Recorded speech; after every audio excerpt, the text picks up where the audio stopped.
हे तरुणा पायी शृंखला असू देत, मी गतीचे गीत गाईन आणि दुःख उधळण्याचा आता हसवांना वेळ नाही। पण जेव्हा टक्कर द्यायची असं ठरवलं तेव्हा हे साध्य झालं। आणि अशा एका वेळेला घेऊन आता पुढे जायचं आपल्याला। इथे आलेला कोणीही असा सामान्य नाहीच आहे। जिथे नारीचा सन्मान तिथे देवता रममान। आज एवढ्या सगळ्या समूहामध्ये 9-10 महिला आलेल्या आहेत। म्हणजे या व्यवसायाला भविष्यामध्ये खूप मोठं मार्केट उपलब्ध होणार आहे, हे या लक्ष्मीच्या रूपाने दिसून आलं। Exactly, thank you. कितीतरी आपण 2 दिवसामध्ये ऐकलं, कितीतरी वेळा त्यांना आयुष्यामध्ये ते फेल्युअर झाले वेगवेगळ्या क्षेत्रामध्ये, पण तरी पुन्हा नव्या क्षेत्रामध्ये पाय रोवायचं। आणि ते असं की फक्त स्वतःसाठी जगणं नसावं, ते इतरांना, या भारत देशाला पुढे घेऊन जायचं ह्याचं टार्गेट ठेवलं। म्हणून बाबा आमटेंच्या शब्दात सांगायचं तर हे तरुणा पायी शृंखला असू देत, मी गतीचे गीत गाईन आणि दुःख उधळण्याचा आता हसवांना वेळ नाही। तू अश्रू ढाळत बसू नको, पुढे लढायचे तुला। एक्झॅक्टली, तुला पुढे लढायचे आणि तू लढत असताना तुला अनेकांना पुढे घेऊन जायचे, हे टार्गेट ठेव, तर तुझ्या जगण्याला अर्थ प्राप्त होईल। आणि हे जगणं त्यांनी दाखवले आपल्याला। अनेक संघर्षातून येऊन आपल्याला उभं राहण्यासाठी फक्त हा प्लॅटफॉर्म एवढाच अर्थ घेऊ नये, तर ती तडफ, ती बोलण्याची जिगर, तुम्ही माझा शब्द न शब्द कॅच करावा आणि तुम्ही मला फॉलो करावं।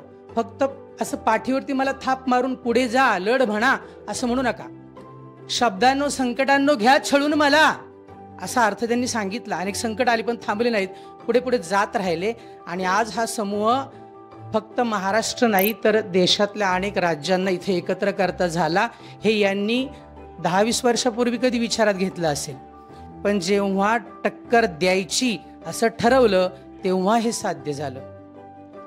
4-4.5 करोडची प्रॉपर्टी या अशा दुर्गम भागात घेऊन काहीतरी दिव्य करू शकतो, हा विचार कधी केला असेल, पण स्वप्न पाहिलं।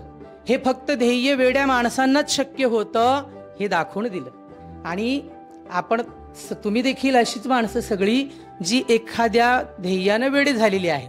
आणि अशा एका वेळेला घेऊन आता पुढे जायचं आपल्याला। निश्चितच मार्ग मिळेल, वाट सापडेल। आणि इथे आलेला कोणीही असा सामान्य नाहीच आहे।